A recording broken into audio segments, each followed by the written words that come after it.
Heart murmur is a sound that we can hear when we put our stethoscope on a patient's chest.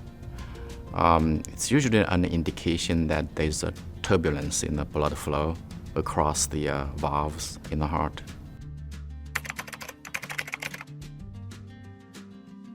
Heart murmur is usually diagnosed by physical examination using a pair of stethoscope. To learn more, please click on one of the links on the screen or the description below.